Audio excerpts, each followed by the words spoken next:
Let us sing a song that will cheer us by the way.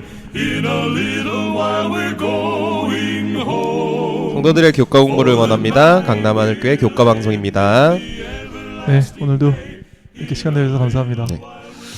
많은 분들이 저희 부족한 교과 방송을 격려해 주고 계십니다. 그래서 구독을 유튜브에서 정말 많이 해주시더라고요. 근데 구독을 해달라니까 나 이미 눌렀는데 또 어떻게 구독을 하냐. 또 누르시면 취소가 될 수도 있거든요. 네. 네, 구독을 누르신 분들은 밑에 있는 좋아요를 누르시면 됩니다. 또 옆에 보면 공유 버튼도 있습니다. 찾아보시면 공유 버튼 이렇게 누르셔가지고 저희 방송을 여러분들과 공유하실 수도 있겠습니다. 네, 또 뭐 유튜브뿐만 아니라 저희 강남하늘교회 홈페이지에서도 또 정말 많은 분들이 들어주고 계신 것 같아요. 저희 강남하늘교회 홈페이지에는 좋아요, 뭐 구독 이런 게 아니라 아멘 버튼이 있습니다. 네, 아멘을 눌러주시면 또한 저희에게 큰 힘이 되겠습니다. 네, 원래는 에스라 느헤미야가 이게 한 책이었죠. 네. 예, 그런데 추후에 에스라와 느헤미야로 이렇게 나눠지게 됐습니다. 이 에스라와 느헤미야 살피고 있는데요. 오늘은 삶과 하나님의 부르심에 대하여 공부해 보도록 하겠습니다. 중요한 게 그 1과 2과에서는 에스라와 느헤미야의 그 대략적인 그 사건을 살펴보았습니다. 3과부터는 에스라와 느헤미야에 나온 여러 사건을 시간별, 주제별로 쭉 살피도록 하겠습니다. 오늘은 하나님의 부르심입니다. 네, 이제 하나님의 부르심을 살피기 전에 저희 교과는 처음 시작은 이제 교과를 가르치는 우리 교과반 교사들을 위해서 그렇죠. 이렇게 처음 시작을 했었는데 교사님들 그리고 뭐 성도님들도 그러시고 아마 이 3과 교과를 딱 처음 보시고 좀 당황하셨을 수도 있을 것 같아요. 맞아요. 하나님의 부르심 해서 이제 시작하는 걸 봤는데 갑작스럽게 다니엘서의 2300주야. 갑자기 신학 공부에 들어가는 2300주야 이야기가 나옵니다. 네. 당황하셨죠, 우리 선생님들. 어떻게 가르쳐야 되나, 이 얘기만 뭐 20분 30분 해야 하나 고민하셨을 것 같아요. 목사님, 이게 도대체 어떻게 된 건지. 갑자기 3과에 2300주야 왜 나온 건가요, 이거? 네, 이 과부 마음을 호라비가 안다 그러잖아요. 네.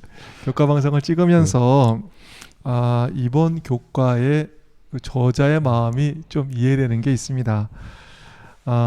저희가 이제 이 교과 방송을 하면서 고민이 있었습니다. 2주 동안 저희가 느헤미야와 그 에스라 이 배경을 살펴드렸지만 이거 다 이해하셨을까? 이런 고민이 있는 것입니다. 저자도 아마 그런 생각이 드셨겠죠. 그래서 이제부터는 에스라와 느헤미야의 그 세부 사건을 살피게 되겠지만 독자들이 과연 에스라와 느헤미야의 이 세부 배경을 잘 이해했을까? 이런 고민도 아마 있었을 것 같아요.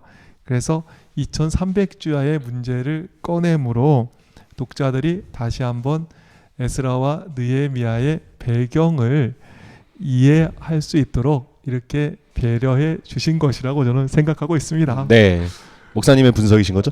물어봤으면 좋겠는데 전화번호도 모르지만 또 영어가 이렇게 뭐 짧은지라 이거 뭐 헬로우하고 끊어가. 저도 지난주 교과 방송하면서 이게 역사를 다루고 이제 그 사건들을 다루기 때문에 계속 반복해서 말씀드리고 또 뭐 이해 안 되셨으면 다음 주에 또 말씀드려야 된다 그랬었는데 지금 보니까 교과 자체도 계속 반복적으로 배경에 대해서 이해를 돕기 위해 여러 내용들을 넣은 것 같습니다. 그러면 이제 2300주야를 살피면서 이어서 이 2300주야가 나온 그 에스라와 느헤미야의 배경을 살핀 후에 오늘 하나님의 부르심이란 주제를 연구하겠습니다. 이 앞에 저희가 다니엘서의 2300주야 예언 이 도표를 가지고 왔습니다. 사실 저희가 참 열악해요. 이런 거 볼 때마다. 뒤에다가 네, 뭔가 멋있게 딱 네. 유튜브 막 방송 보니까 막 되게 멋있게 하시던데 네. 저희는 달력에 이렇게 붙여서 네. 가져왔습니다. 확대해서 봐주시면은 2300주의 예언은 이 도표에서 보시는 것처럼 예수님께서 이 침례를 받으시고 공생애를 시작하신 일, 그리고 십자가에서 죽으신 일, 또 하늘 성소에서 봉사를 시작하신 일, 이 그리스도의 이 핵심적 사역이라고 할 수 있는 많은 일들이 이 안에 예언이 되어 있습니다. 그렇죠. 여기 보니까 십자가도 있고 공생애도 있고 또 하늘 성소 봉사가 2300주에 다 예언되어 있네요. 네, 그러니까 이 예언이 되어 있는 내용을 정확하게 알기 위해서는 그럼 이때가 언젠가, 이게 언제인가 그 기산점을 찾는 게 굉장히 중요할 것 같아요. 근데 그 계산하는 기산점이 다니엘서 9장 25절을 보면 예루살렘 중건령이 기산점이 되는 것을 알 수 있습니다. 그러네요. 한번 읽어드리면 다니엘서 9장 25절. 그러므로 너는 깨달아 알지니라 예루살렘을 중건하라는 영이 날 때부터 기름 부음을 받은 자 곧 왕이 일어나기까지 7이레와 62이레가 지날 것이요 62이레 후에 기름 부음을 받은 자가 끊어져 없어질 것이며 이런 말씀이 있습니다. 그러니까 지금 여기에 보니까 예루살렘을 중건하라는 영이 내릴 때부터 그러니까 그때부터가 이제 2300주야의 기산점이 되는 거죠. 화요일 소지에서 보면은 2300주야와 또 2300주야에서 끊어낸 71의 시작점이 예루살렘 중건령입니다. 그래서 이 예루살렘 중건령을 이제 찾다 보면 저희가 오늘 공부하는 배경을 더 이해할 수 있는 건데 역사에서 보시면 이 예루살렘을 위하여 이 4번의 조서가 내려지게 됩니다. 첫 번째 조서는 고레스 원년이었죠. 고레스 통치 원년 BC 537년. 이건 저희가 지난 교과까지 한 내용들을 다시 한번 정리한다고 보면 될 것 같아요. 네, 이렇게 정리해놨습니다. 네. 앞뒤로 될 수 있고 좋은데요. 저희 고레스 통치 원년 BC 537년. 기억하실 거예요. 이 조서를 통하여 수룹바벨 그리고 예수와 또 여러 사람들을 통해서 약 5만 명의 사람이 기환하게 되는 첫 번째 조서를 볼 수 있습니다. 네, 여기 보면 두 번째 조서가 나오지요. 두 번째 조서는 다리오 2년, 연도로는 BC 520년입니다. 첫 번째로 귀환한 예루살렘 이제 귀환한 백성들은 예루살렘 성전을 짓습니다. 그런데 주변의 나라에서 가만히 있질 않는 거예요.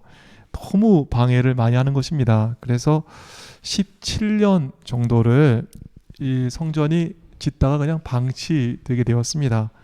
이때 그 이름도 유명하죠. 학개와 스가랴 선지자가 등장합니다. 그리고 하나님의 성전을 짓도록 격려하는 것입니다. 성전이 지어지려고 하니까, 다른 말로 예배가 회복되려고 하니까 주변에서 가만히 안 있는 것입니다. 에스라 5장을 보시면 누구 마음대로 이렇게 하나님 성전을 짓냐? 지금 짓자고 한 사람 누구야? 이름 적어. 짓자고 한 사람 이름 적어내. 학교에서도 이름 적어내란 말이 무섭죠. 범인 색출이잖아요. 무섭죠. 네. 그러니 이름을 적어내면서 참 부담되는 것입니다. 그때 이 유대 지도자들이 아주 지혜롭게 말을 합니다. 우리가 페르시아에 반역하고자 성전을 짓는 게 아닙니다. 고레스 왕이 지난번에 그 성전을 지으라고 명령을 했습니다.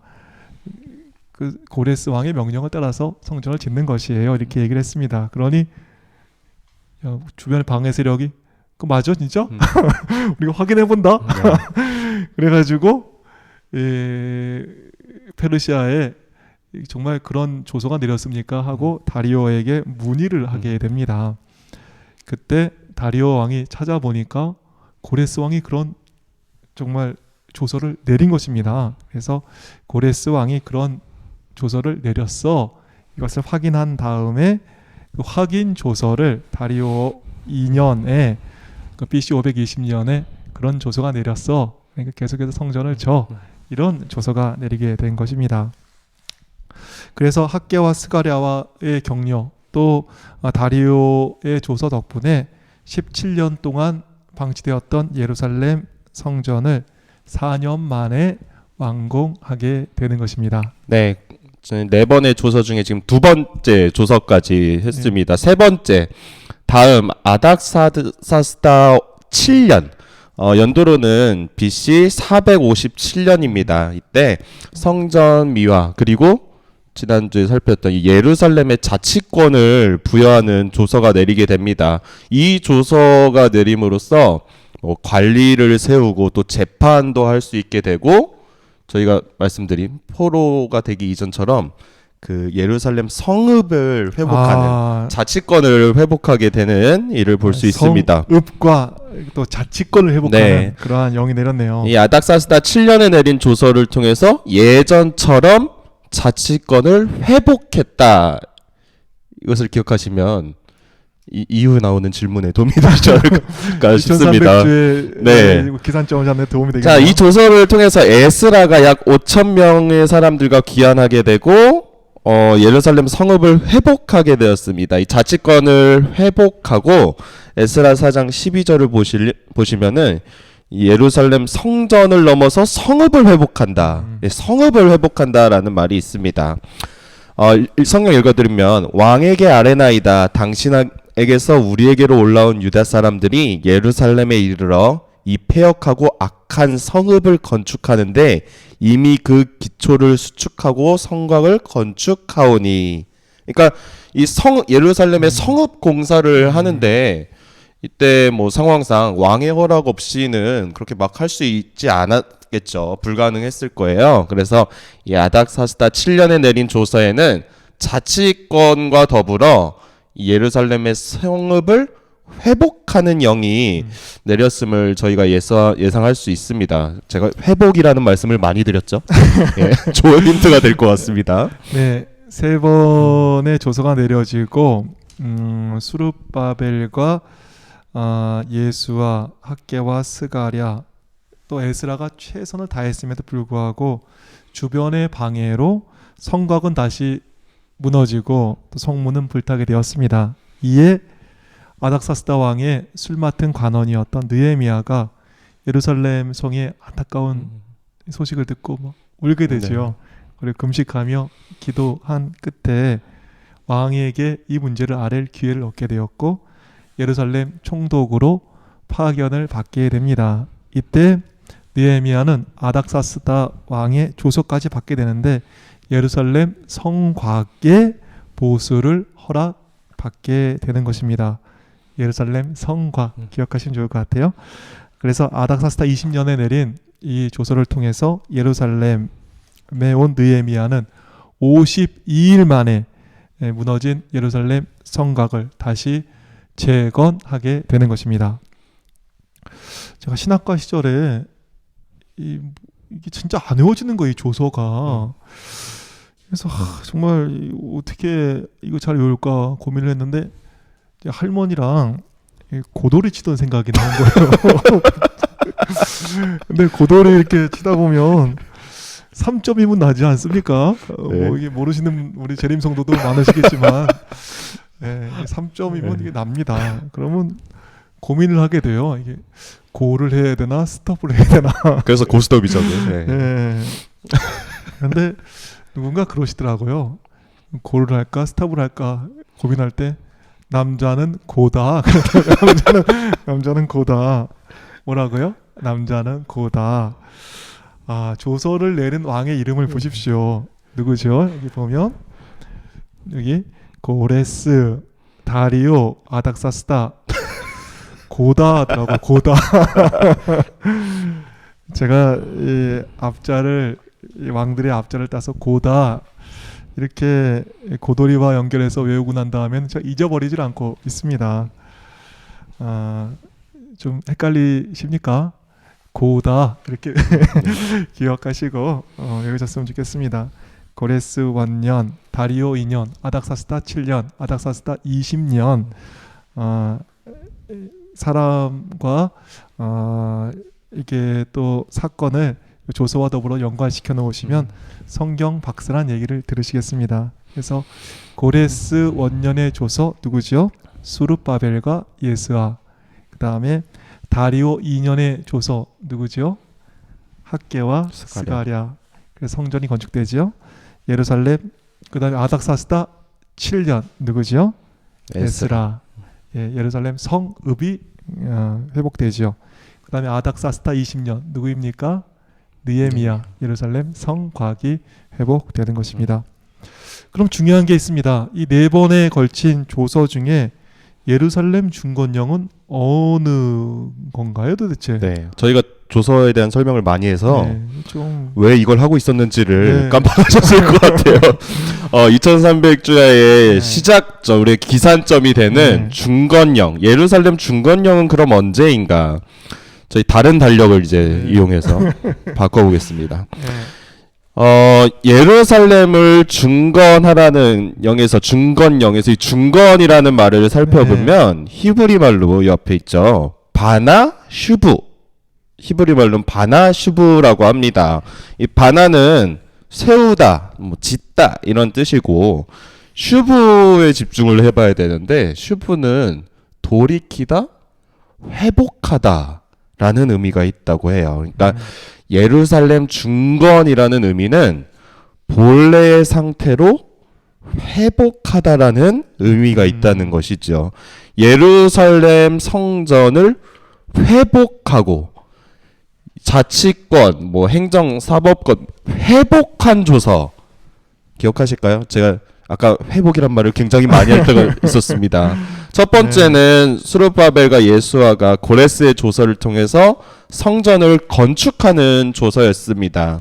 두 번째는 다리오 왕의 조서에서 학개와 스가랴의 격려로 예루살렘 성전이 잘 안 지어지고 방해할 때 왕의 명령으로 한 거니까 괜찮아, 성전 지어라고 확인한 조서였습니다. 세 번째를 잠깐 건너뛰고 네 번째 조서를 말씀드리면 아닥사스다 20년에 내려진 조서는 느헤미야를 통하여 다시 무너졌던 성곽, 예루살렘의 성곽을 회복했던 조서입니다. 말씀 안 드린 게 있었죠. 세 번째 조서, 고다아의 그 세 번째 아닥사스다 7년, 즉 BC 457년에 내려진 조서를 보시면 자치권과 사법권이 예전처럼 회복되는 것을 볼 수 있습니다. 그리고 에스라가 약 5,000명 사람과 귀환하여 성읍을, 예루살렘 성읍을 짓게 됩니다. 성읍이 지어지고 자치권을 회복한 중건. 이제는 아시겠죠? 아닥사스다 7년에 BC 457년에 내린 조서입니다. 그래서 이 BC 457년이 2300주야와 70일의 기산점이 되는 것입니다. 그리고 내려진 그 조서를 살피면서 에스라와 느헤미야의 배경을 뭐 계속해서 해왔지만 더 자세하게 다시 한번 살피게 되었습니다. 다시 정리를 해드리면 이 바벨론의 포로로 잡혀갔다가 귀환해서 예루살렘의 성읍을 회복할 때 활동한 지도자들이 있습니다. 이 지도자들이 시간 순으로 배치를 하면 뭐 스룹바벨, 예수아, 학개, 스가랴, 에스라, 느헤미야가 계속 나왔는데요.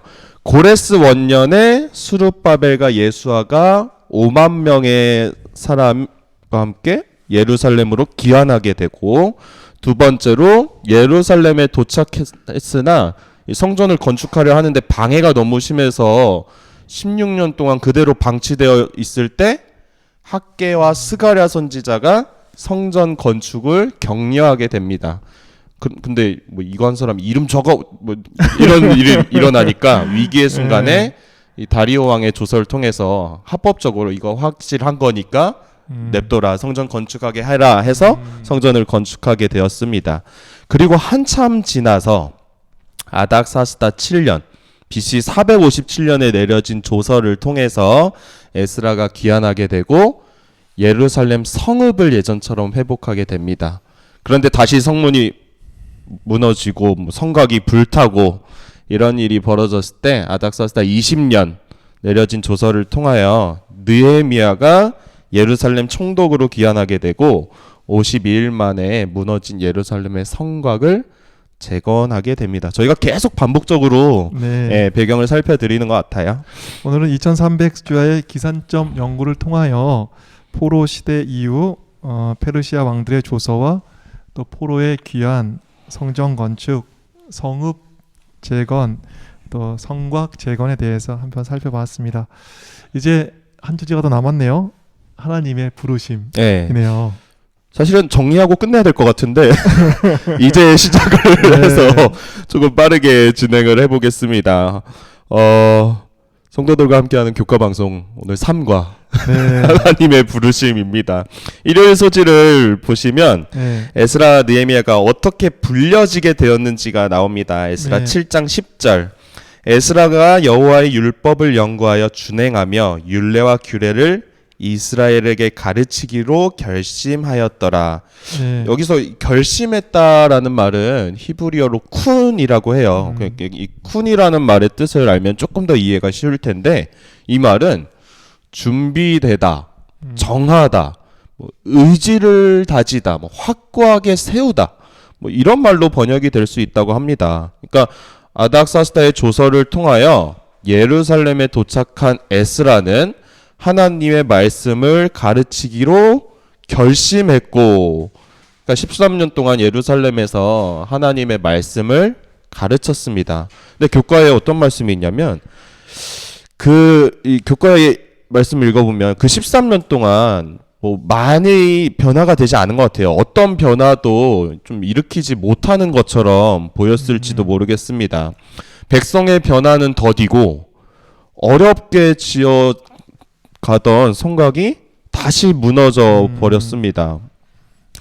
참 성과가 없어 보였을 것 같아요. 13년이나 가르쳤는데. 그쵸. 그리고 좀 허디를 하는 것처럼 그렇죠. 보인다고 할지라도 지금 앞서 말씀드린 성경 말씀처럼 율법을 연구하여 준행하며 율례와 규례를 이스라엘에게 가르치기로 결심한 에스라의 소원은 그대로인 것입니다. 변함이 없는 것입니다. 그러니까 13년간 뭐 잘 안 되는 것처럼 보였어도 에스라의 그 소원, 이스라엘을 가르치기로 결심했던 그 소원은 전혀 변함이 없었기 때문에 쓰임을 받게 되었다라는 것을 볼 수 있습니다. 네, 13년간이나 변함없었던 에스라가 그 간절한 소원 덕분에 쓰임 받았다면 느헤미야는 무엇 때문에 부름을 받아 쓰임을 받았을까요? 교과의 말씀을 보시겠습니다. 느헤미야는 하나님과 백성을 사랑했다. 그래서 예루살렘의 사업이 중단되었다는 사실을 알고 괴로워했다. 느헤미야는 하나님의 사업에 대한 열정이 있었다.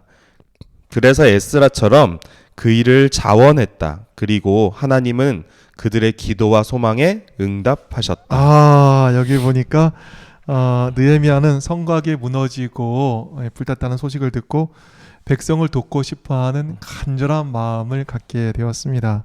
그 간절함이 하나님께서 응답을 하신 것이지요. 불러주신 것입니다. 교과에는 이런 말씀이 있습니다. 우리는 우리가 어떤 것을 좋아하면 그것이 하나님에게서 비롯되지 않았을 것이라 생각한다. 하나님은 우리가 원하지 않는 어려운 임무만을 부여하실 것이라고 생각하기 때문이다. 그러나 하나님과 동행하며 우리가 무엇인가 하고 싶어하는 것이 종종 하나님이 주신 소망일 때도 있다. 여기 보니까 하나님 우리가 싫어하는 것만 계속했다고 생각하는데 그게 아닌 거죠. 우리가 무엇인가 하고 싶어하는 것이 하나님의 뜻일 때가 많은 것입니다. 쓰임받은 에스라, 변하지 않는 결심이 있었습니다. 느헤미야, 백성을 위해서 무엇인가 하고 싶은 간절한 소망이 있었습니다. 그래서 빌립보서 2장 13절에 이런 말씀이 있습니다. 너희 안에서 행하시는 이는 하나님이시니 자기의 기쁘신 뜻을 위하여 너희에게 소원을 두고 행하게 하시나니. 하나님께서 자기의 기쁘신 뜻을 위하여 어떻게 하신다고요? 너희 안에 소원을 두고 행하게 하시나니.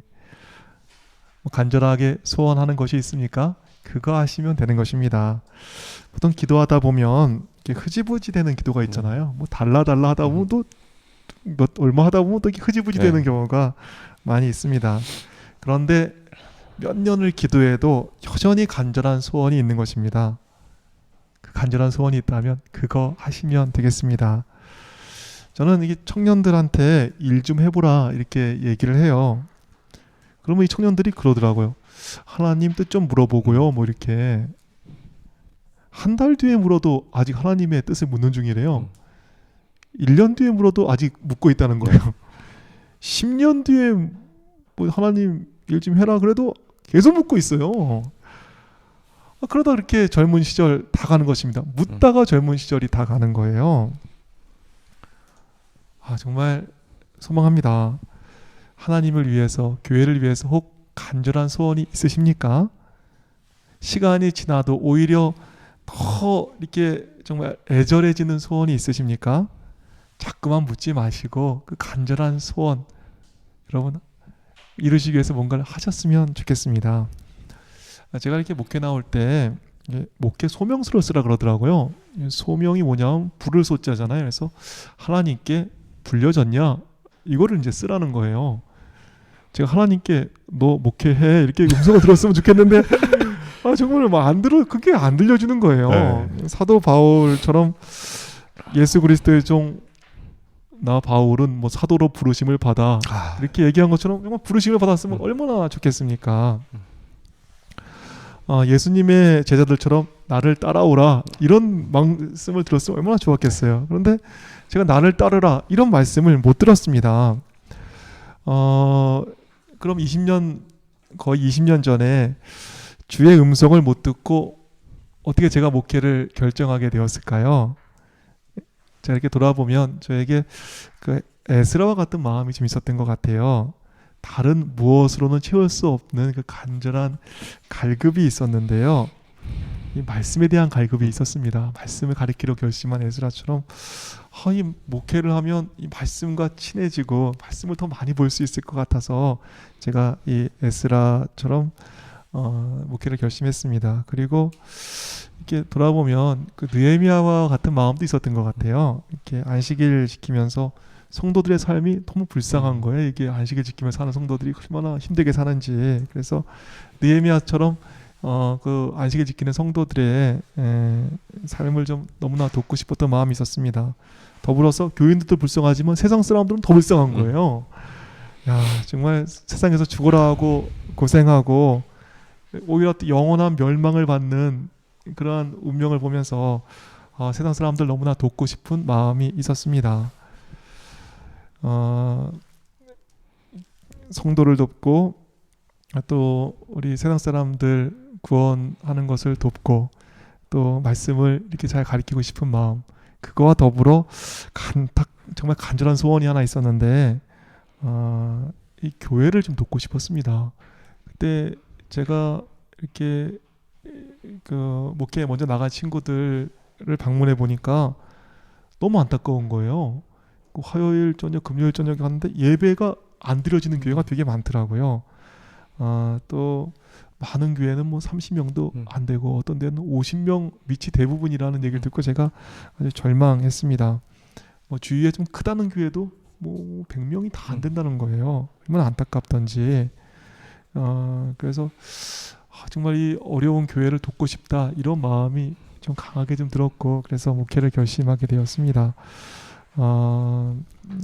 제가 그 목회 소명서 썼었는데 그 중에 한 대목 좀 한번 읽어볼까요? 네.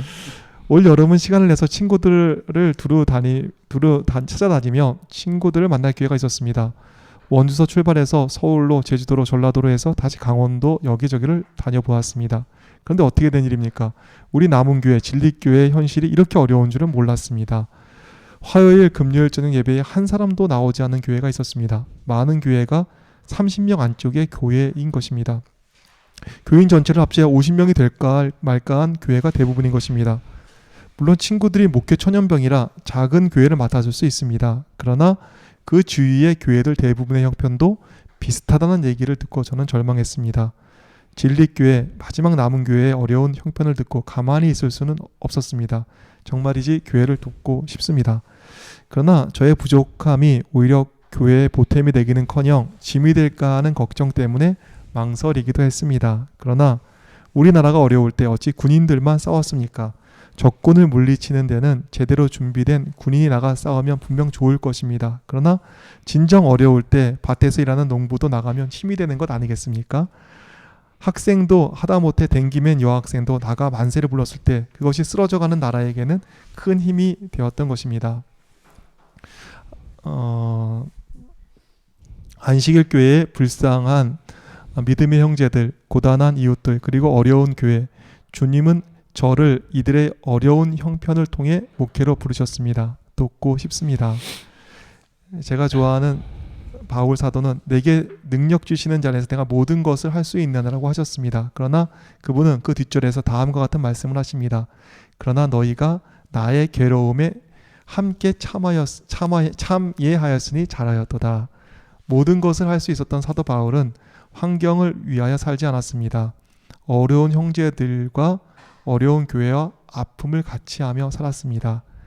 제가 제 마음에서 이러한 길 가기를 명하신 주님께서 끝까지 저의 길을 인도해 주시기를 기도합니다.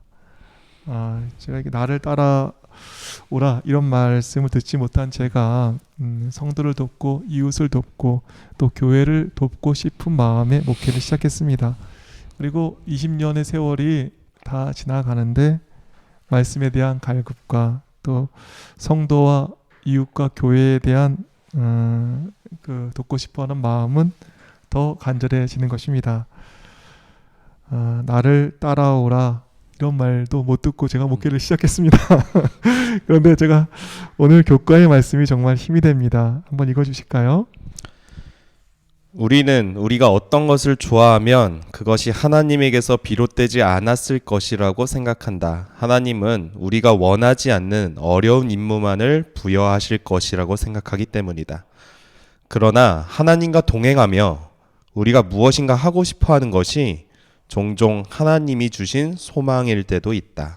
혹 성도와 이웃과 교회에 대한 간절한 소망이 있으십니까? 우리 주님 말씀하십니다. 너희 안에 행하시는 이는 하나님이시니 자기의 기쁘신 뜻을 위하여 너희에게 소원을 두고 행하게 하시나니. 너무 재지 마시고 이웃과 성도를 위한 그 간절한 것 있으시면 그거 하셨으면 좋겠습니다. 원래 저희가 한 25분 30분 되면 우리 유현민 PD님이 그냥 포기하고 있는데 그 이상 넘어가니까 불안한가 봐요. 가만히 막 뭔가를 하셔가지고 지금 더 정신이 없어요 지금 뭐 몇 분. 그러니까 불안한 거죠. 이 정도면 끝나야 되는데 그러니까. 끝날 기미가 안 보이니까. 왜 이렇게 긴지 모르겠네요. 옛날 얘기니까 정말 길어지고. 피디님 거의 마무리됐습니다. 거의. 불안함을 좀 해소해드려야겠어요. 수요일 목요일 소지에는 하나님의 선택 그리고 우리의 책임이 나옵니다. 시간이 많이 지나서 간단하게만 요약해드리면 하나님께서 구원을 위해 또한 여러 사명을 위해서 우리를 부르셨습니다. 그런데 하나님의 부르심인데 하나님의 부르심 그걸 거부할 수도 있다는 것입니다. 우리를 위해 돌아가셨는데 왜 구원을 못 받는 사람이 생기냐? 돌아가셨으면 다 구원받아야 되는데 이렇게 묻는 분들이 계십니다. 우리가 믿음으로 구원을 받아들이지 않으면 하나님께서는 강제로 하시는 분은 아니신 것입니다. 주신 구원을 믿음으로 받아들인 사람에게만 구원이 주어지는 것입니다. 그와 같이 사명을 위해 부르셨지만 그 사명에 모세처럼 충성을 다할 때 그 큰 결실이 따라오는 것입니다. 부름받아 세워졌지만 사울 왕을 보면 다윗과 경쟁하는 데만 몰두했었기에 부름을 받았음에도 그 부름이 축복이 되지 못한 것을 저희가 알고 있습니다. 저희가 하나님께서 부르셨어. 부름, 컬링. 저희가 이 부름을 되게 중요하게 얘기하는데 부름만큼이나 중요한 것이 부름 받은 곳에서 어떻게 사느냐, 그 부름 받은 일을 어떻게 하느냐가 중요한 것입니다. 아멘. 부름 받은 곳에서 책임을 다하시는 주님의 종들 되시기를 바랍니다. 네, 오늘 에스라와 느헤미야의 배경 살펴보았습니다. 또 부르심에 대해서 살펴보았는데요. 오늘 좀 길게 한 것 같습니다. 네, 이렇게 길게 하니까 뭐 별로 앞으로 무서운 게 없네요. 네, 늦은 시간까지 함께 해주신 성도님들 감사드리고요. 저희는 다음 주에 다시 찾아오겠습니다. 안녕히 계십시오.